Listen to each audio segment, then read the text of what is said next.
आ रही आवाज़ तक? Thank you. सो ਆਪਾਂ ਭੀਮਾ ਕੋਰੇਗਾঁव ਦੇ ਉਹਨਾਂ ਸਾਥੀਆਂ ਜਿਨ੍ਹਾਂ ਦੇ ਨਾਂ 'ਤੇ ਐਕਚੁਅਲੀ ਭੀਮਾ ਕੋਰੇਗਾঁव ਸਾਜ਼ਿਸ਼ ਹੈ ਜਿਹਦੇ ਵਿੱਚ ਇਹ ਸਾਥੀਆਂ ਨੂੰ ਫੜਿਆ, ਜਿਵੇਂ ਸੰਦੀਪ ਨੇ ਬੜਾ ਵਿਸਤਾਰ 'ਚ ਸਮਝਾਇਆ। ਲੇਕਿਨ ਮੈਨੂੰ ਭਗਤ ਸਿੰਘ ਹੁਣਾਂ ਦਾ ਉਹ ਲੇਖ ਯਾਦ ਆ ਰਿਹਾ ਸੀ ਜਿਹੜਾ ਉਹਨਾਂ ਨੇ ਅਛੂਤ ਦਾ ਸਵਾਲ ਕਰਕੇ ਲਿਖਿਆ ਸੀ, ਔਰ ਉਹਦੇ ਵਿੱਚ ਮੂਲ ਮੁੱਦਾ ਉਹਨਾਂ ਨੇ ਉਠਾਇਆ ਸੀ ਕਿ ਜਿਹੜੇ ਸਾਡੇ ਲੋਕੀ ਕਿਰਤੀ ਨੇ ਹੱਥ ਮਤਲਬ ਕਰਨ ਵਾਲੇ ਨੇ ਉਹਨਾਂ ਨੂੰ ਮਾਨਸਿਕ ਤੌਰ 'ਤੇ ਕਮਜ਼ੋਰ ਕੀਤਾ ਜਾਂਦਾ।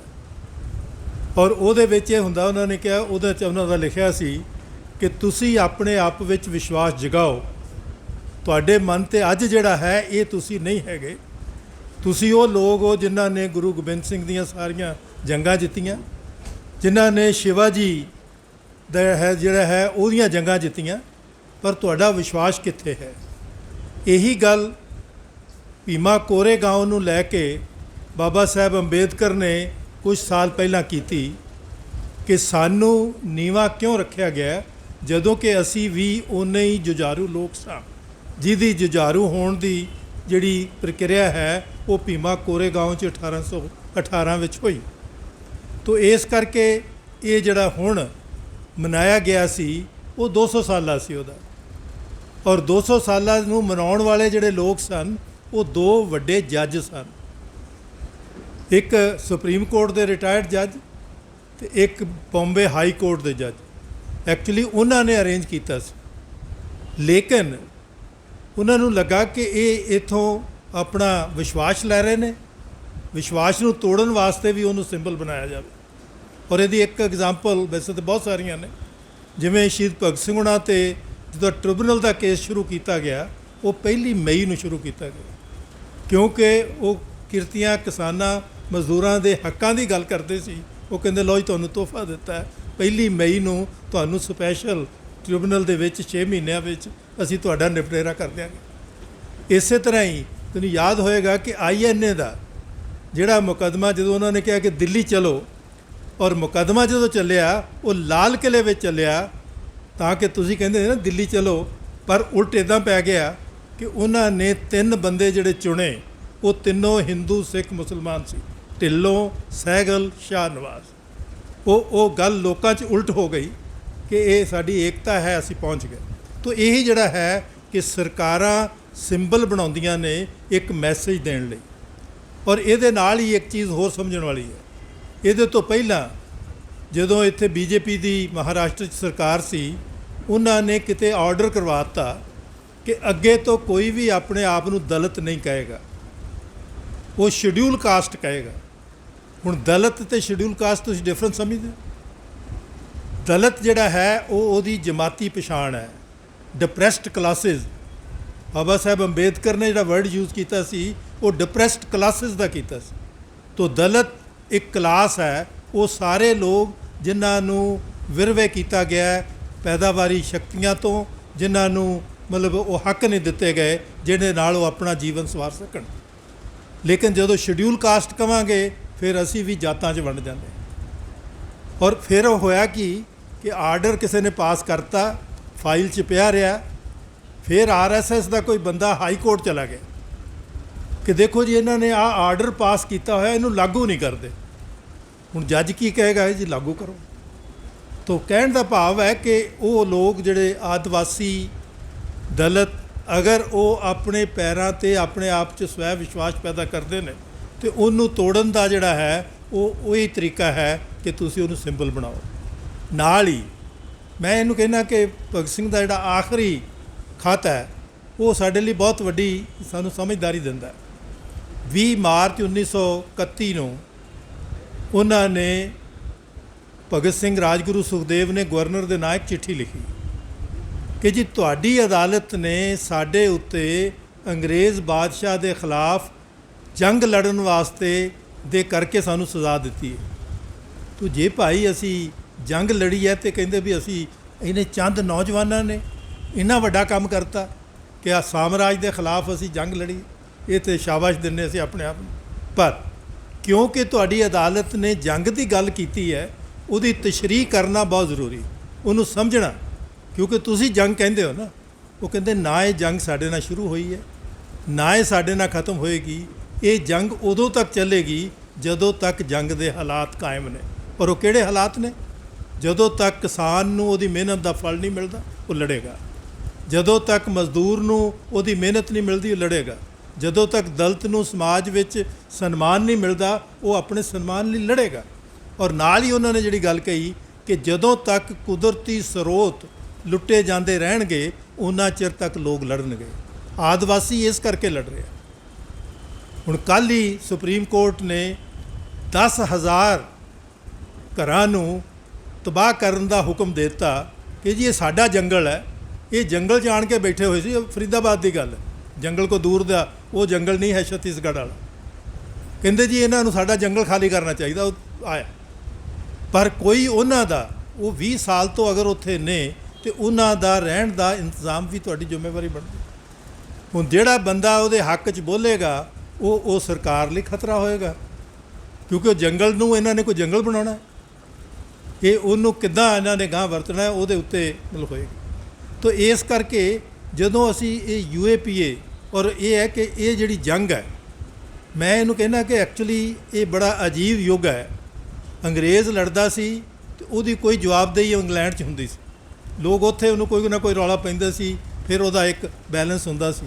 ਲੇਕਿਨ ਸਾਡੇ ਤੇ ਜਿਹੜੇ ਨੇ ਉਹ ਇੰਨੇ ਹੰਕਾਰੇ ਗਏ ਕਿ ਅਸੀਂ ਜੋ ਮਰਜ਼ੀ ਕਾਨੂੰਨ ਪਾਸ ਕਰ ਦਈਏ, ਚਾਹੇ ਉਹ ਗੈਰ ਕਾਨੂੰਨ ਵੀ ਹੋਵੇ, ਉਹ ਕਾਨੂੰਨ ਹੈ ਔਰ ਕਾਨੂੰਨ ਨੂੰ ਕੋਈ ਇੱਧਰ ਉੱਧਰ ਨਹੀਂ ਹੋ ਸਕਦਾ। ਤੁਸੀਂ ਦੇਖ ਰਹੇ ਹੋ ਕਿ ਜਿਹੜਾ ਸੋਸ਼ਲ ਮੀਡੀਆ ਜਿਹਨੂੰ ਇਹ ਆਪ ਮਿਸਯੂਜ਼ ਕਰਦੇ ਨੇ, ਉਹਦੇ ਖਿਲਾਫ ਦੂਜਿਆਂ ਦੇ ਉੱਤੋਂ ਰੋਕਣ ਲਈ ਕਿ ਅਗਰ ਇੱਕ ਪੱਤਰਕਾਰ ਨੇ ਇੱਕ ਰਿਪੋਰਟ ਕਰ ਦਿੱਤੀ ਕਿ ਵੀ ਆਹ ਆਦਮੀ ਇਹ ਕਹਿ ਰਿਹਾ ਕਿ ਮੇਰੇ ਤੋਂ ਇੱਦਾਂ ਇਹਨਾਂ ਨੇ ਨਾਅਰੇ ਲਵਾਏ ਨੇ ਮਤਲਬ ਧਰਮ ਦੇ ਨਾਂ ਦੇ ਉੱਤੇ, ਜਦੋਂ ਕਿ ਮੇਰਾ ਦੂਜਾ ਧਰਮ ਹੈ, ਲੇਕਿਨ ਇਹ ਕਹਿੰਦੇ ਜੀ ਤੁਸੀਂ ਹਿੰਸਾ ਫੈਲਾ ਰਹੇ।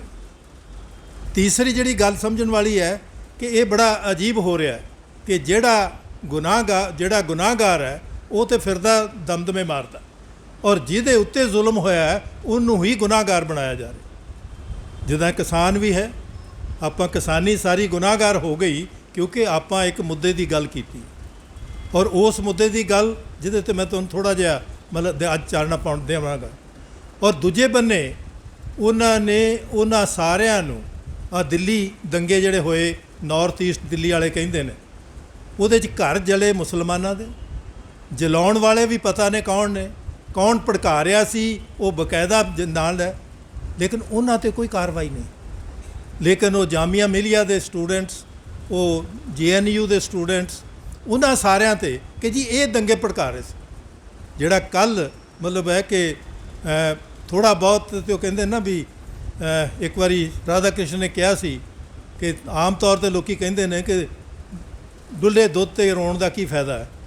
ਉਹ ਕਹਿੰਦਾ ਮੈਂ ਥੋੜ੍ਹਾ ਜਿਹਾ ਬਦਲਤਾ ਉਹਨੂੰ ਕਿ ਜਦੋਂ ਤੁਸੀਂ ਰੋਂਦੇ ਹੋ ਤਾਂ ਤੁਹਾਡੇ ਜਿਹੜੇ ਅੱਖਾਂ ਦੀ ਹੰਝੂਆਂ ਦੀ ਨਮਕੀਨ ਸਵਾਦ ਹੈ ਨਾ, ਉਹ ਬਿੱਲੀ ਦਾ ਜ਼ਰੂਰ ਸਵਾਦ ਖਰਾਬ ਕਰਦੇ ਆ।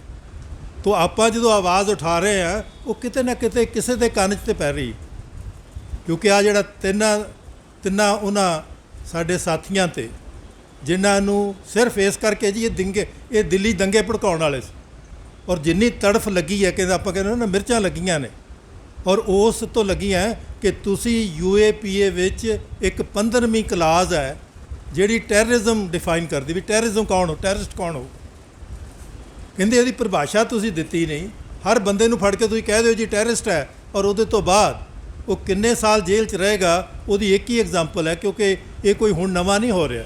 ਇਹ ਦੋ ਮਨੇ ਇੱਕ ਮੁਹੰਮਦ ਇਲੀਅਸ ਅਤੇ ਮੁਹੰਮਦ ਇਫਰਾਨ, ਇਹ 9 ਸਾਲ ਬਾਅਦ UAPA ਦੇ ਕੇਸ ਤੋਂ ਬਰੀ ਹੋਏ ਨੇ, ਜਿਹਦੇ ਵਿੱਚ 4 ਵਾਰੀ ਉਹਨਾਂ ਨੇ ਜ਼ਮਾਨਤ ਦੀ ਕੋਸ਼ਿਸ਼ ਕੀਤੀ, ਜ਼ਮਾਨਤ ਨਹੀਂ ਮਿਲੀ। ਇਹਦਾ ਮਤਲਬ ਹੈ ਕਿ ਤੁਸੀਂ ਫੜ ਕੇ ਬੇਗੁਨਾਹ ਨੂੰ ਜਿੰਨਾ ਚਿਰ ਮਰਜ਼ੀ ਰੱਖਣਾ ਚਾਹੋ, ਔਰ ਇਹ ਤਾਂ ਫਿਰ ਮੁਗਲ ਰਾਜ ਹੋ ਗਿਆ ਨਾ। ਇਹ ਅੱਜ ਦਾ ਲੋਕਤੰਤਰ ਰਾਜ ਤਾਂ ਨਹੀਂ ਹੈ।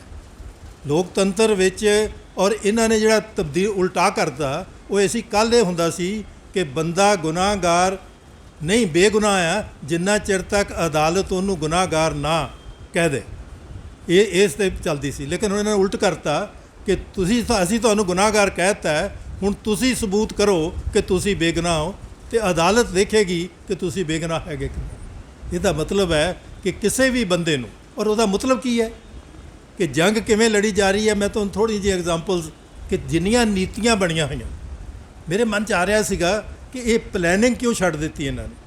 ਪਲੈਨਿੰਗ ਦਾ ਮਤਲਬ ਕੀ ਹੁੰਦਾ ਹੈ ਕਿ ਆਪਾਂ ਅਗਲੇ 5 ਸਾਲਾਂ ਦੀ ਪਲਾਨ ਬਣਾਉਂਦੇ ਹਾਂ, ਉਹਦੇ 'ਚ ਸਾਰਾ ਸਪਸ਼ਟ ਹੈ ਕਿ ਆਹ ਸਾਡੀ ਡਾਇਰੈਕਸ਼ਨ ਹੈ, ਇੱਥੇ ਅਸੀਂ ਆਹ ਕੰਮ ਕਰਨਾ ਹੈ, ਆਹ ਜ਼ਿੰਮੇਵਾਰੀਆਂ ਨਿਭਾਉਣੀਆਂ ਨੇ, ਔਰ ਉਹ 5 ਸਾਲਾਂ 'ਚ ਹੋਊਗਾ, ਉਹਨੂੰ ਤੁਸੀਂ ਵਾਪਸ ਦੇਖ ਸਕਦੇ ਹੋ। ਲੇਕਿਨ ਜਿਹੜੀ ਨੀਤੀ ਹੁੰਦੀ ਹੈ ਉਹ ਛੁਪੀ ਹੋਈ ਚੀਜ਼ ਹੈ। ਮੈਂ ਉਹਨੂੰ ਕਹਿੰਦਾ ਹੁੰਦਾ ਕਿ ਹਰ ਨੀਤੀ ਦੇ ਵਿੱਚ ਬਦਨੀਤੀ ਹੈ। ਜੇ ਆਪਾਂ ਬਦਨੀਤੀ ਸਮਝਾਂਗੇ ਤਾਂ ਸਮਝ ਲੱਗੂ। ਜਿਵੇਂ ਕਿਸਾਨਾਂ ਨੇ ਤੋਤਾ ਫੜ ਲਿਆ ਕਿ ਆਹ ਜੋ ਤੁਸੀਂ ਕਾਨੂੰਨ ਬਣਾ ਰਹੇ ਹੋ ਇਹ ਤੇ ਅਡਾਨੀ ਅੰਬਾਨੀ ਲਈ, ਕਾਰਪੋਰੇਟ ਲਈ, ਤਾਂ ਉਹਨਾਂ ਨੂੰ ਬਦਨੀਤੀ ਸਮਝ ਲੱਗ ਗਈ, ਤਾਂ ਲੜ ਰਹੇ ਆਪਾਂ। ਲੇਕਿਨ ਇਹਦੇ ਵਿੱਚ ਹੀ ਤਾਂ ਇਹ ਜਿਹੜੀ ਨੀਤੀ ਬਣਾ ਕੇ ਮਤਲਬ ਕਰਨਾ, ਔਰ ਦੂਜੇ ਹੈਂਕੜ ਕੇ ਅਸੀਂ ਜੀ ਕਾਨੂੰਨ ਪਾਸ ਕਰਤਾ, ਭਾਵੇਂ ਧੱਕੇ ਨਾ ਕਰਤਾ, ਕਿਸਾਨਾਂ ਵਾਲੇ ਵੀ ਧੱਕੇ ਨਾ ਕੀਤੇ, ਮਜ਼ਦੂਰਾਂ ਦੇ ਹੱਕ ਖੋਏ ਨੇ। ਹੁਣੇ ਕਹਿੰਦੇ ਜੀ ਅਸੀਂ ਨਵੀਂ ਕੋਡ ਬਣਾ ਰਹੇ ਹਾਂ, ਜਿਹੜਾ ਤੁਹਾਡਾ 150 ਸਾਲ ਦੀ ਲੜਾਈ ਨਾਲ ਲਏ ਹੋਏ ਹੱਕ ਸੀ। ਔਰ ਮੈਂ ਕਹਿੰਦਾ ਕਿ ਭਗਤ ਸਿੰਘ ਨੇ ਆਪਣੀ ਜ਼ਿੰਦਗੀ ਕਾਹਦੇ ਲਈ ਲਾਈ? ਆਜ਼ਾਦੀ ਨੂੰ ਕਿਵੇਂ ਡਿਫਾਈਨ ਕਰਦਾ? ਭਗਤ ਸਿੰਘ ਜਦੋਂ ਆਪਣੇ ਸਾਥੀ ਬੀਕੇ ਦੱਤ ਨਾਲ, ਔਰ ਉਮਰ ਦਾ ਮੈਂ ਜਦੋਂ ਦੇਖਦਾ ਕਿ ਭਗਤ ਸਿੰਘ 20.5 ਸਾਲਾਂ ਦਾ ਸੀ, ਬੀਕੇ ਦੱਤ 18.5 ਸਾਲ ਦਾ ਸੀ। ਮਤਲਬ ਉਹ ਦੋਨੋਂ ਨੌਜਵਾਨ ਉਹਨਾਂ ਦੇ ਡੈਨ 'ਚ ਵੜਦੇ ਨੇ, ਉਹਨਾਂ ਦੇ ਮਤਲਬ ਜਿਹੜਾ ਸਭ ਤੋਂ ਮਹਿਫੂਜ਼ ਇਲਾਕਾ ਉਹਦੇ 'ਚ ਵੜਦੇ ਨੇ, ਇਹ ਦੱਸਣ ਲਈ ਕਿ ਤੁਸੀਂ ਜਿਹੜੇ ਕਾਨੂੰਨ ਬਣਾ ਰਹੇ ਹੋ, ਇਹ ਕਾਨੂੰਨ ਸਾਡੀ ਜਿਹੜੀਆਂ ਭਾਵਨਾਵਾਂ ਨੇ ਲੋਕਾਂ ਦੀਆਂ, ਉਹਨਾਂ ਦਾ ਬਿਲਕੁਲ ਘਾਣ ਕਰਨਗੇ। ਔਰ ਕਾਨੂੰਨ ਕਿਹੜੇ ਸੀ ਕਿ ਨਿੱਜੀ ਆਜ਼ਾਦੀ ਤੁਹਾਡੀ ਖੋਈ ਜਾ ਸਕਦੀ ਹੈ ਬਗੈਰ ਕਾਰਨ ਦੱਸੇ। ਉਹਨੂੰ ਨਾਂ ਦੇ ਦਿੱਤਾ ਪਬਲਿਕ ਸੇਫਟੀ ਬਿੱਲ। ਨਾਂ ਬੜਾ ਵਧੀਆ ਹੁੰਦਾ, ਲੇਕਿਨ ਉਹਦੇ ਮਗਰ ਬਦਨੀਤੀ ਜਿਹੜੀ ਹੈ ਉਹ ਕਹਿੰਦੇ ਇਸ ਕਰਕੇ ਅਸੀਂ ਤਾਂ ਕਦੀ ਸੰਪੂਰਨ ਆਜ਼ਾਦੀ ਵੱਲ ਜਾ ਹੀ ਨਹੀਂ ਸਕਾਂਗੇ ਜੇ ਵਿਅਕਤੀ ਦੀ ਆਜ਼ਾਦੀ ਨਾ ਹੋਈ। ਫਿਰ ਉਹਨਾਂ ਨੇ ਕਿਹਾ ਕਿ ਦੂਜਾ ਤੁਸੀਂ ਕੀ ਕਰ ਰਹੇ ਹੋ ਕਿ ਲੋਕਾਂ ਨੂੰ, ਖਾਸ ਤੌਰ 'ਤੇ ਮਜ਼ਦੂਰਾਂ ਨੂੰ ਇਕੱਠੇ ਹੋ ਕੇ ਆਪਣੀ ਗੱਲ ਕਰਨ ਦਾ ਹੱਕ ਜਿਹੜਾ ਹੈ ਉਹ ਤੁਸੀਂ ਖੋਹ ਰਹੇ ਹੋ। ਉਹਦਾ ਨਾਂ ਰੱਖਤਾ ਟ੍ਰੇਡ ਡਿਸਪਿਊਟ ਬਿੱਲ, ਕਿ ਜੇ ਲੋਕਾਂ ਨੂੰ ਇਕੱਠੇ ਹੋ ਕੇ ਆਪਣੀ ਗੱਲ ਕਰਨ ਦਾ ਹੱਕ ਨਹੀਂ ਮਿਲੇਗਾ ਤਾਂ ਉਹ ਕਿਵੇਂ ਬੋਲ ਸਕਣਗੇ, ਕਿਵੇਂ ਲੋਕਤੰਤਰ ਚੱਲੇਗਾ। ਅੱਜ ਵੀ ਮਸਲਾ ਉੱਥੇ ਹੀ ਹੈ। ਔਰ ਤੀਸਰੀ ਗੱਲ ਉਹਨਾਂ ਨੇ ਕਹੀ ਸੀ ਕਿ ਵੀ ਮੈਂ ਇੱਕ ਨਾਅਰੇ ਉੱਤੇ ਆਪਣੀ ਜ਼ਿੰਦਗੀ ਲਗਾ ਰਿਹਾ, ਜੇ ਇਹ ਮੇਰਾ ਨਾਅਰਾ ਲੋਕ ਸਮਝ ਗਏ ਤਾਂ ਮੈਨੂੰ ਮੇਰੀ ਜ਼ਿੰਦਗੀ ਦਾ ਮੁੱਲ ਮਿਲ ਜਾਏਗਾ। ਔਰ ਸੰਪੂਰਨ ਨਾਅਰਾ ਜੋ ਹੈ ਕਿ ਸਾਮਰਾਜਵਾਦ ਮੁਰਦਾਬਾਦ, ਇਨਕਲਾਬ ਜ਼ਿੰਦਾਬਾਦ। ਇਹ ਦੋ ਤਾਕਤਾਂ ਦਾ ਟਕਰਾਅ ਹੈ। ਲੋਕਾਂ ਦੇ ਜੀਵਨ ਵਿੱਚ ਇਨਕਲਾਬ ਤਾਂ ਆਏਗਾ ਜੇ ਸਾਮਰਾਜੀ ਸ਼ਕਤੀਆਂ ਜਿਹੜੀਆਂ ਨੇ ਉਹਨਾਂ ਨੂੰ ਨੱਥ ਪਈ ਹੋਏਗੀ। ਔਰ ਸਾਮਰਾਜ ਕੌਣ ਹੈ? ਭਗਤ ਸਿੰਘ ਨੇ ਬੜੇ ਸਾਦਾ ਸ਼ਬਦਾਂ 'ਚ ਕਿਹਾ ਕਿ ਜਦੋਂ ਇੱਕ ਦੇਸ਼ ਦੂਜੇ ਦੇਸ਼ ਨੂੰ ਲੁੱਟਦਾ ਹੈ, ਇਹ ਸਾਮਰਾਜਵਾਦ ਹੈ, ਜਿਹਦਾ ਅੱਜ ਕੱਲ੍ਹ ਨਾਂ ਨਿਊ ਲਿਬਰਲਿਜ਼ਮ ਰੱਖ ਲਿਆ ਕਿ ਲਿਬਰਲ ਤਾਂ ਹੈ ਨਹੀਂ, ਲੇਕਿਨ ਨਿਊ ਕਿੱਥੋਂ ਆ ਗਿਆ ਇਹ ਪਤਾ ਨਹੀਂ। ਲੇਕਿਨ ਉਹਦਾ ਮਤਲਬ ਇਹ ਹੈ ਕਿ ਲੋਕਾਂ ਤੋਂ ਉਹਨਾਂ ਦੇ ਹੱਕ ਖੋੜੇ। ਸੋ ਇਹ ਜੰਗ ਦਾ ਇੱਕ ਹਿੱਸਾ ਹੈ। ਔਰ ਇਹਦੇ ਵਿੱਚ ਹੀ ਮਤਲਬ ਇੱਕ ਕਾਨੂੰਨ ਜਿਹਦੇ ਉੱਤੇ ਆਪਾਂ, ਮੈਨੂੰ ਲੱਗਦਾ ਕਿਸਾਨ ਮੂਵਮੈਂਟ ਵੱਲੋਂ 3 ਕਾਨੂੰਨ ਨੇ। ਮਤਲਬ ਇਹ ਭਰਮ ਵੀ ਪਾਇਆ ਗਿਆ ਕਿ ਜੀ ਸੁਪਰੀਮ ਕੋਰਟ ਨੇ ਕਹਿ ਦਿੱਤਾ 3 ਕਾਨੂੰਨ ਅਸੀਂ 18 ਮਹੀਨੇ ਲਈ ਬੰਦ ਕਰ ਦਿੰਦੇ। ਲੇਕਿਨ ਇੱਕ ਕਾਨੂੰਨ ਜਿਹਦੇ ਕਰਕੇ ਉਹ ਬਣੇ ਨੇ, ਔਰ ਜਿਹਦੇ ਕਰਕੇ ਸਪੈਸ਼ਲ ਆਰਡੀਨੈਂਸ ਆਇਆ, ਉਹ ਤੁਹਾਨੂੰ ਪਤਾ ਕਿਹੜਾ? ਉਹ ਕਾਨੂੰਨ ਹੈ ਕਿ ਤੁਹਾਡੀਆਂ ਖਾਣ ਵਾਲੀਆਂ ਚੀਜ਼ਾਂ ਜਿਹੜੀਆਂ ਨੇ ਉਹਨਾਂ 'ਤੇ ਇਜਾਰੇਦਾਰੀ, ਮਤਲਬ ਉਹਦਾ ਭੰਡਾਰ ਕਰਨਾ, ਔਰ ਬਾਹਰ ਜਿੰਨਾ ਮਰਜ਼ੀ ਵੇਚ ਲਓ, ਕੋਈ ਬੰਦਸ਼ ਨਹੀਂ ਹੈ। ਔਰ ਉਹਦੇ ਨਾਲ ਹੋਇਆ ਕੀ ਹੈ?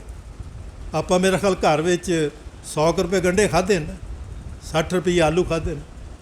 ਉਹ ਉਸ ਆਰਡੀਨੈਂਸ ਆਉਣ ਤੋਂ ਬਾਅਦ ਸੀ ਜਦੋਂ ਇਹਨਾਂ ਨੇ 27,500 ਕਰੋੜ ਦੇ ਕਮਾ ਲਿਆ ਇਹ ਚੀਜ਼ਾਂ ਵੇਚ ਕੇ, ਔਰ ਮੁੜ ਕੇ ਸਾਨੂੰ ਵੀ ਲੁੱਟ ਲਿਆ, ਕਿਉਂਕਿ ਉਹ ਦੋਨੋਂ ਤਰ੍ਹਾਂ ਲੁੱਟ ਹੋ ਗਈ, ਬਾਹਰ ਵੀ ਵੇਚ ਕੇ ਪੈਸੇ, ਔਰ ਇਹਨਾਂ ਦੀ ਆਪਣੀ ਰਿਪੋਰਟ ਸੀ ਕਿ 27,500 ਕਰੋੜ ਅਗਸਤ 2020 ਤੱਕ ਇਹਨਾਂ ਨੇ ਕਮਾਇਆ। ਲੇਕਿਨ ਅੱਜ ਕੱਲ੍ਹ 2 ਬੜੀ ਇੰਟਰਸਟਿੰਗ ਖਬਰਾਂ ਸੀ, ਸ਼ਾਇਦ ਤੁਸੀਂ ਪੜ੍ਹਿਆ ਹੋਵੇ, ਪੰਜਾਬੀ ਟ੍ਰਿਬਿਊਨ ਸੀ ਕਿ ਬਾਹਰ ਖਾਣ ਵਾਲੀਆਂ ਚੀਜ਼ਾਂ ਵੇਚ ਕੇ ਅਸੀਂ $4.1 ਬਿਲੀਅਨ ਕਮਾਇਆ। ਤੇ ਮੈਂ ਪੁੱਛਦਾ ਤੁਹਾਨੂੰ ਸਮਝ ਲੱਗੀ ਕੀ ਹੋਇਆ, ਕਿੰਨੇ ਪੈਸੇ ਬਣੇ? $4.1 ਬਿਲੀਅਨ। ਪਹਿਲਾਂ ਤਾਂ ਮੈਨੂੰ ਲੱਗਾ ਕਿ ਵੀ ਸਾਡੀ ਕਰੰਸੀ ਡਾਲਰ ਹੋ ਗਈ ਹੈ ਕਿ ਰੁਪਈਆ, ਕਿ ਅਸੀਂ ਇਹ ਅੰਕੜੇ ਅਮਰੀਕਾ ਨੂੰ ਦਿਖਾ ਰਹੇ ਹਾਂ ਕਿ ਆਪਣੇ ਲਈ ਕਰ ਰਹੇ ਹਾਂ। ਮੈਂ ਫਿਰ ਉਹਦੀ ਤਸ਼ਰੀਹ ਕੀਤੀ ਵੀ ਜਰਾ ਤੋਂ ਦੇਖਿਆ ਜਾਵੇ ਕਿ ਰੁਪਏ ਕਿੰਨੇ ਬਣਦੇ ਨੇ। ਇਹ ਰੁਪਏ ਬਣਦੇ ਨੇ 3,07,000 ਕਰੋੜ। ਹੁਣ ਕਿੰਨੇ ਬਣੇ? ਸਮਝ ਲੱਗੀ? ਨਹੀਂ, ਕਿੰਨੇ ਅੰਕੜੇ ਨੇ ਇਸ ਸਮੇਂ। ਮੈਂ ਤੁਹਾਨੂੰ ਸਿੱਧਾ ਸਮਝਾਉਂਦਾ, ਪੰਜਾਬ ਦੀ ਆਬਾਦੀ ਹੋਵੇ 3 ਕਰੋੜ ਔਰ ਹਰ ਬੰਦੇ ਦੇ ਸਿਰ ਦੇ ਉੱਤੇ 1,07,000 ਰੁਪਏ ਵਾਰ ਕੇ ਉਹਨਾਂ ਨੇ ਜੇਬ 'ਚ ਪਾ ਲਏ। ਤੁਹਾਡੀ ਜਿਹੜੀ ਪੈਦਾਵਾਰ ਸੀ ਉਹਦੇ ਵਿੱਚੋਂ ਉਹਨਾਂ ਨੇ ਇੰਨੇ ਪੈਸੇ ਕਮਾ ਰਹੇ, ਲੇਕਿਨ ਤੁਹਾਨੂੰ MSP ਦੇਣ ਨੂੰ ਤਿਆਰ ਨਹੀਂ, ਕਿਉਂਕਿ ਉਹਨਾਂ ਦਾ ਮੁਨਾਫਾ ਘਟਦਾ ਹੈ।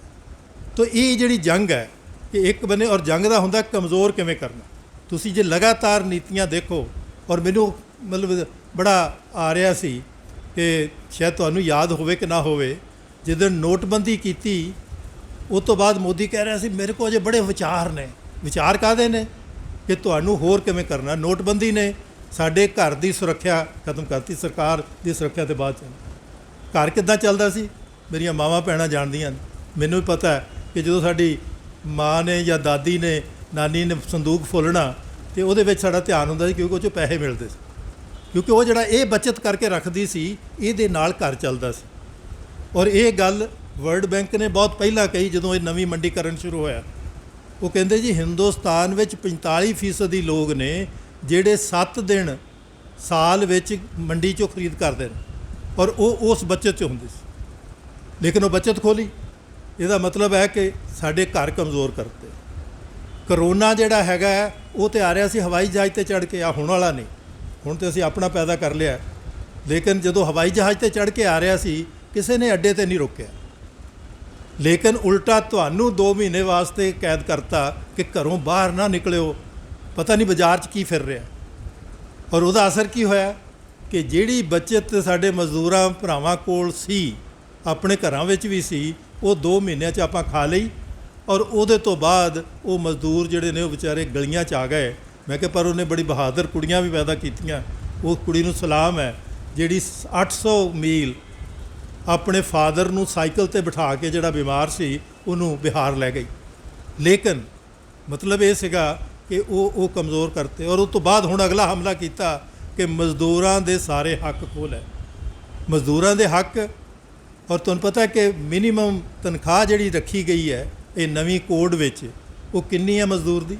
ਉਹਨੂੰ ਫਲੋਰ ਵੇਜ ਕਹਿੰਦੇ ਨੇ, 178 ਰੁਪਏ।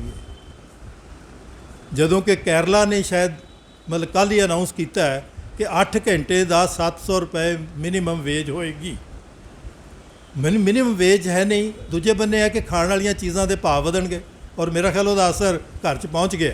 ਅੱਜ ਦਿਨ ਇਹ ਅੰਕੜੇ ਆ ਰਹੇ ਸੀ ਕਿ 3,07,000 ਕਰੋੜ ਰੁਪਈਆ ਕਮਾ ਲਿਆ, ਉਦਣ ਹੀ ਤੁਹਾਡੇ ਖਾਣ ਵਾਲਾ ਤੇਲ ਜਿਹੜਾ ਉਹ ਡਿਉੜੇ ਭਾਅ ਹੋ ਗਿਆ। ਤੁਹਾਡਾ ਜਿਹੜਾ ਦਾਲਾਂ ਨੇ, ਉਹ ਦਾਲਾਂ ਵੇਚਤੀਆਂ। ਇੱਕ ਬੰਨੇ ਅਸੀਂ ਦਾਲਾਂ ਇੰਪੋਰਟ ਕਰ ਰਹੇ ਹਾਂ, ਦੂਜੇ ਬੰਨੇ ਐਕਸਪੋਰਟ ਕਰ ਰਹੇ ਹਾਂ। ਦਾਲਾਂ ਵੇਚ ਲਈਆਂ, ਦਾਲਾਂ ਦੇ ਭਾਅ ਡਿਉੜੇ ਹੋ ਗਏ। ਔਰ ਫਿਰ ਅਸੀਂ ਕਹਿੰਦੇ ਹਾਂ ਕਿ ਵੀ ਅਸੀਂ ਬਿਮਾਰੀ ਨਾਲ ਲੜਨਾ, ਤੀਜੀ ਵੇਵ ਨਾਲ। ਬਿਮਾਰੀ ਨਾਲ ਲੜਨ ਦਾ ਮੂਲ ਤੇ ਪੌਸ਼ਟਿਕਤਾ ਹੈ। ਅਗਰ ਪੌਸ਼ਟਿਕਤਾ ਨਹੀਂ ਹੋਏਗੀ ਤਾਂ ਬਿਮਾਰੀ ਨਾਲ ਕਿਵੇਂ ਲੜਿਆ ਜਾਏਗਾ? ਟੀਕਿਆਂ ਨਾਲ ਨਹੀਂ ਲੜ ਹੋਣਾ। ਟੀਕਾ ਕਿੰਨਾ ਚਿਰ ਸਾਂਭੇਗਾ ਸਾਨੂੰ? ਜਿੰਨਾ ਚਿਰ ਤੱਕ ਅਸੀਂ ਆਪਣੀ ਪੌਸ਼ਟਿਕਤਾ ਨੂੰ ਕਾਇਮ ਨਹੀਂ ਕਰ ਪਾਉਂਦੇ। ਔਰ ਪੌਸ਼ਟਿਕਤਾ ਵਾਸਤੇ ਘੱਟੋ ਘੱਟ ਦਾਲ ਜਿਹੜੀ ਹੈ, ਔਰ ਉਹਦੇ 'ਤੇ ਵੀ ਮਖੌਲ ਕਰਤਾ ਉਹਨੇ। ਤੁਸੀਂ ਸੁਣਿਆ ਨਾ, ਮੋਦੀ ਨੇ ਕਿਹਾ ਕਿ 80 ਕਰੋੜ ਲੋਕਾਂ ਨੂੰ 1 ਕਿਲੋ ਦਾਲ ਅਤੇ 5 ਕਿਲੋ ਅਨਾਜ ਜਿਹੜਾ ਮਹੀਨੇ ਦਾ ਦਿਆਂਗੇ। ਮੈਂ ਕਿਹਾ ਵੀ ਇੱਕ ਸੱਚਾਈ ਵੀ ਬੋਲ ਗਿਆ ਉਹ, ਇੱਕ ਬੰਨੇ ਭਰਮ ਵੀ ਖੜਾ ਕਰ ਗਿਆ। ਸੱਚਾਈ ਇਹ ਬੋਲ ਗਿਆ ਕਿ 80 ਕਰੋੜ ਲੋਕ ਜਿਹੜੇ ਨੇ ਉਹਨਾਂ ਨੂੰ ਅਸੀਂ ਇੰਨੇ ਬੇਵੱਸ ਕਰ ਲਿਆ ਕਿ ਉਹ ਸ਼ਾਇਦ ਇੰਨੇ ਨਾਲ ਵੀ ਟਰਕਾਏ ਜਾ ਸਕਦੇ ਨੇ। ਹੁਣ ਤੁਸੀਂ ਦੇਖਦੇ ਹੋ ਜਦੋਂ ਇਲੈਕਸ਼ਨ ਆਉਣੇ ਨੇ, ਉਸ ਤੋਂ ਬਾਅਦ ਫਿਰ 2-2 ਹਜ਼ਾਰ ਰੁਪਈਆ ਜੱਟਾਂ ਨੂੰ ਦੇ ਰਹੇ। ਉਹ 2000 ਨਾਲ ਤਾਂ ਉਹ ਕਹਿੰਦੇ ਵੀ ਊਠ ਦੇ ਮੂੰਹ 'ਚ ਮਤਲਬ ਜੀਰਾ ਵੀ ਨਹੀਂ ਪੈਂਦਾ, ਲੇਕਿਨ ਮਖੌਲ ਜ਼ਰੂਰ ਹੁੰਦਾ। ਤਾਂ ਇਸ ਕਰਕੇ ਜਿਹੜੀ ਇਹ ਕਮਜ਼ੋਰ ਕਰਨ ਦੀ ਨੀਤੀ ਹੈ, ਔਰ ਉਹਦੇ ਨਾਲ ਦੂਜਾ ਹੁੰਦਾ ਡਰ ਪੈਦਾ ਕਰੋ। ਮਤਲਬ ਇਹਨਾਂ ਦੇ ਰਾਹੀਂ ਡਰ ਪੈਦਾ ਕੀਤਾ। ਔਰ ਮੈਨੂੰ ਉਹਦੇ 'ਚ ਵੀ ਆ ਰਿਹਾ ਸੀ, ਕਿਉਂਕਿ ਜਦੋਂ ਮੈਂ ਪੂਰਾ ਇਤਿਹਾਸ ਪੜ੍ਹਦਾ ਤਾਂ ਅੰਗਰੇਜ਼ਾਂ ਦੇ ਵੇਲੇ 'ਚ ਕੋਈ ਮੁਕੱਦਮਾ ਜਿਹੜਾ ਹੈ ਉਹ ਸਿਰਫ ਗਵਾਹੀਆਂ 'ਤੇ ਨਹੀਂ ਸੀ ਹੁੰਦਾ, ਉਹ ਵਾਅਦਾ ਮਾਫ 'ਤੇ ਹੁੰਦਾ ਸੀ। ਜਿੰਨੇ ਮੁਕੱਦਮੇ ਚੱਲੇ ਨੇ ਉਹਦੇ 'ਚ ਵੀ ਉਹਨਾਂ ਨੇ ਵਿੱਚੋਂ ਤੋੜ ਕੇ ਬੰਦਾ ਵਾਅਦਾ ਮਾਫ ਬਣਾ ਲਿਆ। ਵਾਅਦਾ ਮਾਫ ਕਿਉਂਕਿ ਉਹਨਾਂ ਵਿੱਚੋਂ ਹੈ, ਉਹ ਕਹਿ ਰਿਹਾ ਅਤੇ ਉਹ ਸੱਚੀ ਗੱਲ ਕਹਿ ਰਿਹਾ, ਔਰ ਇਸ ਕਰਕੇ ਤੁਸੀਂ ਮਤਲਬ ਉਹ 'ਤੇ ਸਜ਼ਾਵਾਂ ਦੇ ਦਿਓ।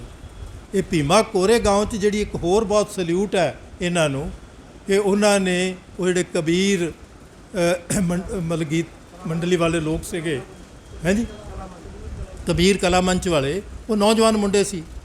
ਪਹਿਲਾਂ ਇਹਨਾਂ ਨੇ ਸੋਚਿਆ ਕਿ ਨੌਜਵਾਨ ਮੁੰਡਿਆਂ ਨੂੰ ਤੋੜਿਆ ਜਾ ਸਕਦਾ। ਇਹਨਾਂ ਨੇ ਪੂਰਾ ਜ਼ੋਰ ਲਾਇਆ ਕਿ ਉਹਨਾਂ ਵਿੱਚੋਂ ਕੋਈ ਜਿਹੜਾ ਹੈ ਉਹ ਵਾਅਦਾ ਮਾਫ ਬਣ ਜਾਏ, ਲੇਕਿਨ ਉਹ ਡਟੇ ਰਹੇ। ਔਰ ਇਹ ਇਹਨਾਂ ਦੀ ਫਲਿਓਰ ਹੋਈ। ਫਿਰ ਉਹ ਤੋਂ ਬਾਅਦ ਹੈਨਰੀ ਬਾਬੂ ਨੂੰ ਜਿਹੜਾ ਪ੍ਰੋਫੈਸਰ ਸੀ, ਇਹ ਲਾਸਟ ਉਹਨੂੰ ਫੜਿਆ ਔਰ ਉਹਦਾ ਆਪਣਾ ਕਹਿਣਾ ਕਿ ਮੇਰੇ 'ਤੇ ਇਹੀ ਦਬਾਅ ਪਾਇਆ ਜਾ ਰਿਹਾ ਸੀ ਕਿ ਨਹੀਂ ਤੇ ਅਸੀਂ ਮਤਲਬ ਕਈ ਸਾਲਾਂ ਤੱਕ ਜੇਲ੍ਹ 'ਚ ਪਾ ਦਿਆਂਗੇ, ਜਾਂ ਤੂੰ ਵਾਅਦਾ ਮਾਫ ਬਣ ਜਾ, ਤੈਨੂੰ ਸਾਰਾ ਕੁਝ ਮਾਫ ਕਰ ਦਿਆਂਗੇ। ਉਹ ਕਹਿੰਦਾ ਵੀ ਮੈਂ ਵਾਅਦਾ ਮਾਫ ਨਹੀਂ ਹੋ ਸਕਦਾ, ਮੈਂ ਉਹਨਾਂ ਦੇ ਨਾਲ ਹੀ ਹਾਂ, ਜੋ ਉਹਨਾਂ 'ਤੇ ਆ ਉਹ ਮੇਰੇ 'ਤੇ ਵੀ ਹੋਣ ਦਿਓ। ਤੋ ਇਹ ਜਿਹੜਾ ਹੈ ਇਹ, ਔਰ ਉੱਧਰ ਵੀ ਦੂਸਰੇ ਪਾਸੇ ਜੇਲ੍ਹ ਵਿੱਚ ਵੀ ਮਤਲਬ ਭਗਤ ਸਿੰਘ ਉਹਨਾਂ ਨੇ, ਉਹਨਾਂ ਦੇ ਸਾਥੀਆਂ ਨੇ ਲੰਬੀ ਭੁੱਖ ਹੜਤਾਲ ਕੀਤੀ ਸਿਰਫ ਇਹ ਮੰਗਣ ਲਈ ਕਿ ਸਾਨੂੰ ਲਿਖਣ ਪੜ੍ਹਨ ਦਾ ਹੱਕ ਮਿਲੇ ਔਰ ਇਨਸਾਨੀ ਰਹਿਣ ਦੀ ਥਾਂ 'ਤੇ ਮਿਲੇ ਨਾ। ਤੁਸੀਂ ਇਹ ਥੋੜ੍ਹਾ ਹੈ ਕਿ ਵੀ ਫੜ ਕੇ ਤੁਸੀਂ ਮਾਰਨ ਵਾਲੇ ਪਾ ਦਿਓ ਉਹਦੇ ਵਿੱਚ। ਇਨਸਾਨੀ ਹੱਕ ਜਿਹੜੇ ਨੇ, ਔਰ ਇਹ ਵੀ ਗੱਲ ਆਪਾਂ ਨੂੰ ਬੜੀ ਸਪਸ਼ਟ ਹੈ ਕਿ ਇਨਸਾਨੀ ਹੱਕਾਂ ਦਾ ਕਦੋਂ ਮਨਜ਼ੂਰੀ ਕੀਤੀ ਅਸੀਂ? 1949 'ਚ ਕੀਤੀ। ਉਦੋਂ ਇਹ ਮੰਨਿਆ ਕਿ ਦੁਨੀਆ ਵਿੱਚ ਹਰ ਇਨਸਾਨ ਦੇ ਇੱਕ ਸਪੈਸ਼ਲ ਹੱਕ ਨੇ। ਔਰ ਇਹ ਕਦੋਂ ਬਣੀ? ਜਦੋਂ ਅਸੀਂ ਫਾਸਿਜ਼ਮ ਨੂੰ, ਜਿਹਦਾ ਅੱਜ ਆਪਾਂ ਅਸਰ ਦੇਖ ਰਹੇ ਹਾਂ, ਇਸ ਫਾਸਿਜ਼ਮ ਨੂੰ ਯੂਰਪ ਵਿੱਚ ਲੋਕਾਂ ਨੇ ਹਰਾਇਆ।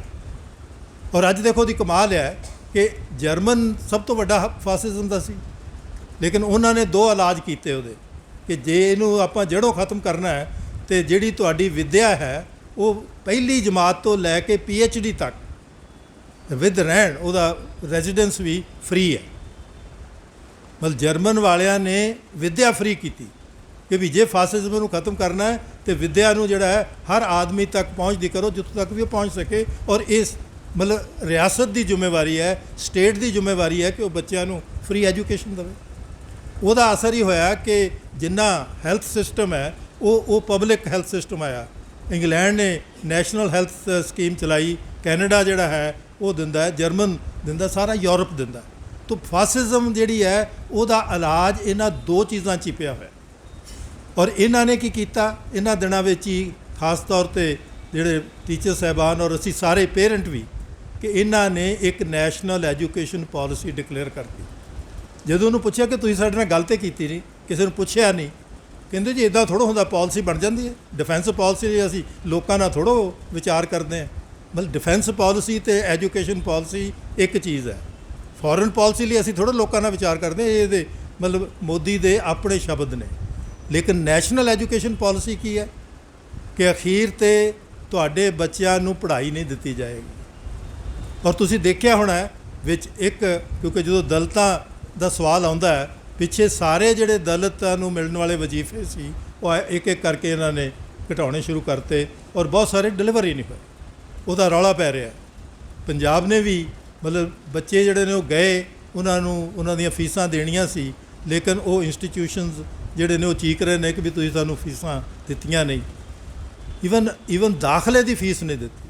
ਤੋ ਇਹ ਹੈ ਕਿ ਉਹ ਕਮਜ਼ੋਰ ਕਰਨ ਵਾਸਤੇ ਵਿੱਦਿਆ ਜਿਹੜੀ ਹੈ, ਔਰ ਉਹਦੇ ਵਿੱਚ ਬਹੁਤ ਸਾਰੇ ਘਪਲੇ ਨੇ। ਉਹਦੇ 'ਚ ਇੱਕ ਆ ਜਿਹੜਾ ਹੁਣ ਆਪਾਂ ਔਨਲਾਈਨ ਵਾਲਾ ਹੈ, ਬੱਚਿਆਂ ਨੂੰ ਮਤਲਬ ਐਕਚੁਅਲੀ ਇਹ ਬਹੁਤ ਵੱਡਾ ਸੰਤਾਪ ਹੈ ਬੱਚਿਆਂ ਲਈ।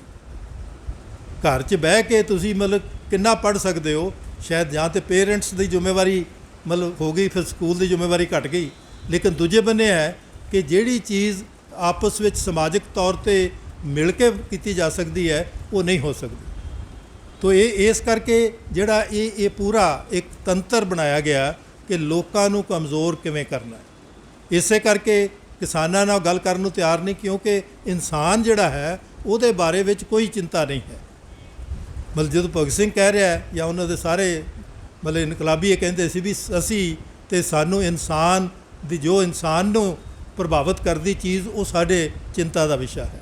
ਜਾਂ ਭਗਤ ਸਿੰਘ ਉਹਨਾਂ ਨੇ ਕਿਹਾ ਸੀ 3 ਲਫ਼ਜ਼ਾਂ ਵਿੱਚ ਉਹਨਾਂ ਨੇ ਅਦਾਲਤ ਨੂੰ ਸਮਝਾਇਆ ਕਿ ਅਸੀਂ ਬਹੁਤ ਹੀ ਨਿਰਮਰਤਾ ਨਾਲ ਇਹ ਦੱਸਣਾ ਚਾਹੁੰਦੇ ਹਾਂ ਕਿ ਅਸੀਂ ਇਤਿਹਾਸ ਦੇ ਬਹੁਤ ਸੰਜੀਦਾ ਵਿਦਿਆਰਥੀ ਹਾਂ। ਅਸੀਂ ਅੱਜ ਦੇ ਹਾਲਾਤਾਂ ਨੂੰ ਬੜੀ ਚੰਗੀ ਤਰ੍ਹਾਂ ਸਮਝਿਆ ਔਰ ਸਾਡੇ ਲੋਕਾਂ ਦੀ ਕੀ ਇੱਛਾ ਹੈ ਉਹਨੂੰ ਸਮਝਦੇ ਹਾਂ। ਇਹਨਾਂ 3 ਚੀਜ਼ਾਂ ਨੂੰ ਜੋੜ ਕੇ ਅਸੀਂ ਜਿਹੜਾ ਹੈ ਆਜ਼ਾਦੀ ਵੱਲ ਵਧਦੇ। ਔਰ ਇਹੀ ਗੱਲ ਕਿ ਜਦੋਂ ਮਤਲਬ ਕਰਤਾਰ ਸਿੰਘ ਸਰਾਭਾ ਸਾਡੇ ਸਭ ਤੋਂ ਨੌਜਵਾਨ ਔਰ ਇਨਕਲਾਬੀ ਨੇ, ਉਹ ਜਦੋਂ ਅਦਾਲਤ 'ਚ ਹੋਇਆ ਤੇ ਪਹਿਲਾਂ ਤਾਂ ਜੱਜ ਕਹਿੰਦਾ ਵੀ ਤੂੰ 19 ਸਾਲ ਦਾ ਕਹਿ ਰਿਹਾ, ਤੇਰੀ ਅਕਲ ਤਾਂ ਬਹੁਤ ਵੱਡੀ ਹੈ ਤੇ ਤੂੰ 25 ਤੋਂ ਘੱਟ ਨਹੀਂ ਹੈ, ਇਸ ਕਰਕੇ ਮੈਂ ਤੈਨੂੰ 19 ਨਹੀਂ ਮੰਨਣਾ। ਫਿਰ ਉਹਨੇ ਸੋਚਿਆ ਕਿ ਮੈਂ ਇਹਨੂੰ ਟੈਸਟ ਕਰਾਂ ਕਿ ਇਹ ਕਿਤੇ ਫਸ ਸਕਦਾ, ਕਿਉਂਕਿ ਜੱਜਿਸ ਨੂੰ ਹੁੰਦਾ ਕਿ ਉਹ ਇੱਕ ਦਲੀਲ ਰਾਹੀਂ ਬੰਦੇ ਨੂੰ ਫਸਾ ਲੈਣ। ਤੇ ਉਹ ਜੱਜ ਨੇ ਕਿਹਾ, ਇਹ ਰਿਕਾਰਡਡ ਹੈ, ਉਹ ਕਹਿੰਦਾ ਵੀ ਤੁਸੀਂ 8000 ਲੋਕ ਅਮਰੀਕਾ, ਕੈਨੇਡਾ, ਦੱਖਣੀ ਏਸ਼ੀਆ ਵਿੱਚੋਂ ਹਿੰਦੁਸਤਾਨ 'ਚ ਇਨਕਲਾਬ ਕਰਨ ਲਈ ਆਏ। ਇਹ ਰੈਵੋਲੂਸ਼ਨਰੀ ਵਰਡ ਉਹਦਾ ਯੂਜ਼ ਕੀਤਾ ਕਿ ਤੁਸੀਂ ਜਿਹੜਾ ਇਨਕਲਾਬ ਹੁੰਦਾ ਹੈ ਉਹਦਾ ਇੱਕ ਝੰਡਾ ਵੀ ਹੁੰਦਾ ਹੈ, ਤੁਸੀਂ ਇਹ 3 ਰੰਗ ਦਾ ਝੰਡਾ ਲੈ ਕੇ ਆਏ, ਇਹ ਝੰਡੇ ਦਾ ਕੀ ਇਹਦਾ ਮਤਲਬ ਕੀ ਹੈ? ਹੁਣ ਇਹ ਬੜਾ ਟ੍ਰਿਕੀ ਕੁਐਸਚਨ ਹੈ, ਲੇਕਿਨ ਜੋ ਕਰਤਾਰ ਸਿੰਘ ਸਰਾਭਾ ਨੇ ਜਵਾਬ ਦਿੱਤਾ, ਉਹ ਮੈਂ ਕਿਹਾ ਉਹਨੇ ਜੱਜ ਨੂੰ ਦੰਦਲ ਪਾ ਦਿੱਤੀ। ਉਹ ਕਹਿੰਦਾ ਇਹ ਅਸੀਂ ਅਮਰੀਕਾ ਵਿੱਚ ਵੀ ਸਾਡੇ ਯੁਗਾਂਤਰ ਆਸ਼ਰਮ 'ਤੇ ਵੀ ਸੀ, ਉਹੀ ਝੰਡਾ ਅਸੀਂ ਲੈ ਕੇ ਆਏ ਹਾਂ। ਇਹ 3 ਰੰਗ ਉਹਨਾਂ ਸਮਾਜਿਕ ਕਦਰਾਂ ਦੇ ਨੇ ਜਿਨ੍ਹਾਂ ਰਾਹੀਂ ਸਮਾਜ ਅੱਗੇ ਵੱਧਦਾ। ਔਰ ਉਹ ਕਿਹੜੀਆਂ ਕਦਰਾਂ ਨੇ? ਆਜ਼ਾਦੀ, ਬਰਾਬਰੀ ਅਤੇ ਭਾਈਚਾਰਾ। ਮੈਂ ਕਿਹਾ ਬਰਾਬਰੀ ਭਾਈਚਾਰੇ ਤੋਂ ਬਗੈਰ ਨਹੀਂ ਚੱਲਦੀ। ਔਰ ਇਸੇ ਭਾਈਚਾਰੇ ਦਾ ਪ੍ਰਚਾਰ ਜਿਹੜਾ ਹੈ ਉਹ ਸ਼ਹੀਦ ਊਧਮ ਸਿੰਘ ਆਪਣਾ ਨਾਂ ਜਿਹੜਾ ਡਿਕਲੇਅਰ ਕਰਦਾ, ਮਤਲਬ ਮਾਈਕਲ ਐਡਵਾਇਰ ਦੀ ਮੁਕਤੀ ਕਰਨ ਤੋਂ ਬਾਅਦ ਉਹ ਆਪਣਾ ਨਾਂ ਡਿਕਲੇਅਰ ਕਰਦਾ, ਉਹ ਨਾਂ ਹੈ ਮੁਹੰਮਦ ਸਿੰਘ ਆਜ਼ਾਦ। ਉਹ ਕਹਿੰਦਾ ਜਿਸ ਏਕਤਾ ਨੇ ਤੁਹਾਨੂੰ ਪਾਗਲ ਕੀਤਾ ਸੀ, ਕਿਉਂਕਿ ਇਹ ਬੜਾ ਇੰਟਰਸਟਿੰਗ ਇਤਿਹਾਸਕ ਤੱਥ ਹੈ, ਜਦੋਂ ਹੁਣ ਅਸੀਂ ਸਾਰਾ ਉਹਦੇ 'ਚ ਖੋਜਿਆ ਕਿ ਜਦੋਂ ਜਲ੍ਹਿਆਂਵਾਲੇ ਬਾਗ ਤੋਂ ਪਹਿਲਾਂ ਲੋਕਾਂ ਵਿੱਚ ਬਹੁਤ ਪ੍ਰੋਬਲਮ ਸੀ, ਖਾਣ ਦੀ ਪ੍ਰੋਬਲਮ ਸੀ, ਮਹਿੰਗਾਈ ਬਹੁਤ ਸੀ, ਅਤੇ ਇਹ ਚਿੰਤਾ ਹੋ ਰਹੀ ਸੀ ਵੀ ਮਤਲਬ ਇਹ ਤਾਂ ਆਵਾਜ਼ ਦੇ ਦਿੱਤੀ ਕਿ ਹੜਤਾਲ ਕਰੋ, ਲੇਕਿਨ ਇਹਨਾਂ ਦੀ ਰੋਟੀ ਦਾ ਇੰਤਜ਼ਾਮ ਕੌਣ ਕਰੇਗਾ? ਅਤੇ ਉਹਦੇ 'ਤੇ ਕਿਸੇ ਨੇ ਕਿਹਾ ਕਿ ਆਪਾਂ DC ਨੂੰ ਕਹਿੰਦੇ ਆ ਉਹ ਫੇਅਰ ਪ੍ਰਾਈਸ ਦੀਆਂ ਦੁਕਾਨਾਂ ਖੋਲ੍ਹ ਦੇ। ਦੂਜੇ ਕਹਿੰਦੇ ਵੀ ਇਹ ਤਾਂ ਆਪਣਾ ਮਸਲਾ, ਆਪਾਂ ਉਹ ਤੋਂ ਕਿਉਂ ਲਈਏ? ਔਰ ਹਰ ਮੁਹੱਲੇ ਵਿੱਚ ਅੰਮ੍ਰਿਤਸਰ ਅਤੇ ਲਾਹੌਰ ਹਰ ਮੁਹੱਲੇ ਵਿੱਚ ਲੰਗਰ ਲੱਗਣਾ ਸ਼ੁਰੂ ਹੋਇਆ। ਔਰ ਉਹਦਾ ਅਸਰ ਕੀ ਹੋਇਆ ਕਿ ਜਾਤਾਂ ਪਾਤਾਂ ਤੋਂ ਲੋਕ ਮੁਕਤ ਹੋ ਗਏ, ਧਰਮਾਂ ਤੋਂ ਮੁਕਤ ਹੋ ਗਏ। ਔਰ ਉਹਦਾ ਬਹੁਤ ਹੀ ਪ੍ਰਮਾਣਿਕ ਗੱਲ ਸੀ ਕਿ 9 ਅਪ੍ਰੈਲ 1919 ਨੂੰ ਜਿਹੜਾ ਰਾਮਨੌਮੀ ਮਨਾਈ ਗਈ, ਉਹ ਰਾਮਨੌਮੀ ਸਾਂਝੇ ਤੌਰ 'ਤੇ ਹਿੰਦੂ, ਮੁਸਲਿਮ, ਸਿੱਖਾਂ ਨੇ ਮਨਾਈ। ਔਰ ਉਹਦਾ ਜਿਹੜਾ ਲੀਡ ਕਰ ਰਿਹਾ ਸੀ ਉਸ ਜਲੂਸ ਨੂੰ, ਉਹ ਡਾਕਟਰ ਬਸ਼ੀਰ ਸੀ। ਡਾਕਟਰ ਬਸ਼ੀਰ ਮੈਡੀਕਲ ਡਾਕਟਰ ਸੀ, ਔਰ ਉਹ ਲੀਡ ਕਰਨ ਕਰਕੇ ਉਹਨੂੰ ਬਾਅਦ ਵਿੱਚ ਫਾਂਸੀ ਦੀ ਸਜ਼ਾ ਸੁਣਾਈ ਗਈ। ਉਹ ਹੋਲਡ ਨਹੀਂ ਕਰ ਸਕੇ, ਉਹ ਦੂਜੀ ਕਹਾਣੀ। ਲੇਕਿਨ ਮੈਂ ਕਿਹਾ ਊਧਮ ਸਿੰਘ ਉਹਨਾਂ ਨੇ ਕਿਹਾ ਕਿ ਮੈਂ ਤੇਰਾ ਮੁਕਤੀ ਕਰ ਰਿਹਾ, ਕਿਉਂਕਿ ਤੈਨੂੰ ਅਜੇ ਤੱਕ ਵੀ ਭਰਮ ਹੈ ਕਿ ਤੂੰ ਬਹੁਤ ਕੁਝ ਕੀਤਾ ਹੈ, ਲੇਕਿਨ ਮੈਂ ਉਹੀ ਜਿਹੜਾ ਏਕਤਾ ਹੈ ਉਹ ਮੇਰੇ ਨਾਂ ਵਿੱਚ ਹੈ। ਔਰ ਅੰਗਰੇਜ਼ਾਂ ਨੇ ਕਿਹਾ ਕਿ ਇਹ ਨਾਂ ਜਿਹੜਾ ਨੇ ਇਹਨੂੰ ਲੁਕੋ ਦਿਓ, ਕਿਉਂਕਿ ਇਹਦੇ ਨਾਲ ਲੋਕਾਂ 'ਚ ਇਹਦੇ ਨਾਲ ਹਮਦਰਦੀ ਹੋ ਜਾਏਗੀ, ਮੁਸਲਮਾਨ ਵੀ ਹਮਦਰਦੀ ਕਰਨਗੇ। ਔਰ ਇਹ ਔਨ ਰਿਕਾਰਡ ਹੈ ਕਿ ਉਹਨਾਂ ਨੇ ਕਿਹਾ ਕਿ ਜਿਹੜਾ ਮੇਰਾ ਨਾਂ ਬਦਲੇਗਾ ਉਹ ਮੇਰਾ ਦੁਸ਼ਮਣ ਹੋਏਗਾ। ਮੈਂ ਕਿਹਾ ਅਸੀਂ ਉਹ ਮੈਸੇਜ ਵੀ ਅੱਜ ਤੱਕ ਨਹੀਂ ਲਿਜਾ ਸਕੇ। ਜਿਹੜੇ ਵਾਅਦਾ ਮਾਫਾਂ ਦੇ ਮੈਸੇਜ ਨੇ ਉਹ ਤਾਂ ਰਹਿ ਗਏ, ਲੇਕਿਨ ਜਿਹਦੇ ਉੱਤੇ ਉਹ ਜ਼ਿੰਦਗੀ ਲਗਾ ਰਿਹਾ, ਉਹ ਬੰਦਾ ਇੱਕ ਨਾਂ ਦੇ ਉੱਤੇ ਆਪਣੀ ਜ਼ਿੰਦਗੀ ਲਗਾ ਰਿਹਾ, ਲੇਕਿਨ ਅਸੀਂ ਉਹ ਯਾਦ ਨਹੀਂ ਕਰ ਸਕੇ। ਕੋਈ ਘੱਟੋ ਘੱਟ ਉਰਫ ਤੇ ਲਾਈਏ ਨਾ ਕਿ ਮੁਹੰਮਦ ਸਿੰਘ ਆਜ਼ਾਦ ਉਰਫ ਊਧਮ ਸਿੰਘ, ਕਿਉਂਕਿ ਊਧਮ ਸਿੰਘ ਕਰਕੇ ਜਾਣਦੇ ਸੀ। ਤਾਂ ਮੇਰਾ ਇੱਕ ਇਹ ਜਿਹੜਾ ਇਤਿਹਾਸਕ ਪੱਖ ਹੈ, ਔਰ ਅੱਜ ਜਿੱਥੇ ਆਪਾਂ ਖੜ੍ਹੇ ਇਹਦੇ ਵਿੱਚ ਬਹੁਤ ਵੱਡਾ ਚੈਲੰਜ ਜਿਹੜਾ ਹੈ ਉਹ ਕਿਸਾਨ ਮੂਵਮੈਂਟ ਨੇ ਦਿੱਤਾ ਹੈ, ਔਰ ਇੰਨਾ ਲੰਬਾ ਸੰਘਰਸ਼ ਲੇਕਿਨ ਇਹਨੂੰ ਆਪਾਂ ਕਿਵੇਂ ਕਰੀਏ? ਇਹਨਾਂ ਸਾਥੀਆਂ ਦਾ ਜਿਹੜਾ ਹੈ, ਇਹਨਾਂ ਸਾਥੀਆਂ ਨੂੰ ਵੀ ਅਸੀਂ ਦਿਆਂਗੇ, ਕਿਉਂਕਿ ਤੁਹਾਡਾ ਜਿਹੜਾ ਸ਼ੇਕ ਤੇ ਜ਼ਰੂਰ ਹੋਇਆ ਕਿ ਉਹੀ UAPA ਜਿਹਨੂੰ ਉਹ ਨਿਸ਼ੰਗ ਤੌਰ 'ਤੇ ਹਰ ਬੰਦੇ 'ਤੇ ਵਰਤ ਰਹੇ ਸੀ। ਕੱਲ੍ਹ ਕਿਸੇ ਨੂੰ ਵੀ ਫੜ ਲੈਣ, ਇਹ ਜੀ UAPA 'ਚ ਫੜ ਲਿਆ, ਇਹ ਇੱਕ ਸਾਜ਼ਿਸ਼ ਕਰ ਰਿਹਾ।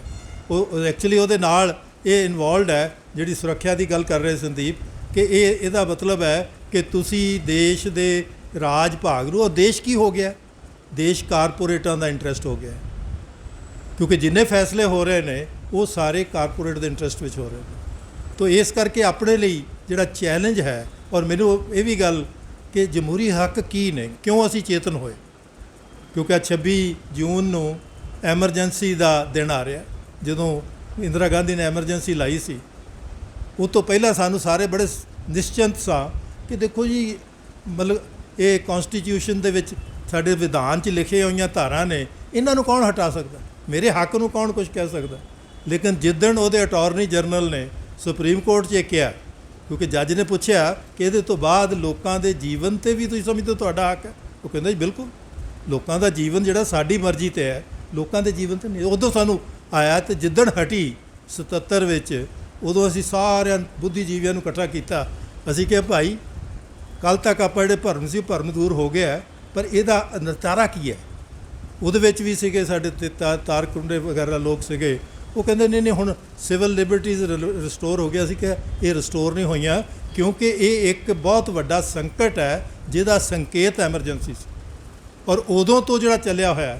ਔਰ ਉਦੋਂ ਕਿਹਾ ਕਿ ਇੱਕ ਹੱਕ, ਜਿੱਦਾਂ ਮੈਂ ਕਹਿੰਦਾ ਕਿ ਇਹ ਲੋਕ ਹੱਕ ਸੱਚ ਦੀ ਲੜਾਈ ਦੇ ਆਗੂ ਨੇ, ਸਾਡੇ ਅਗਵਾ ਨੇ।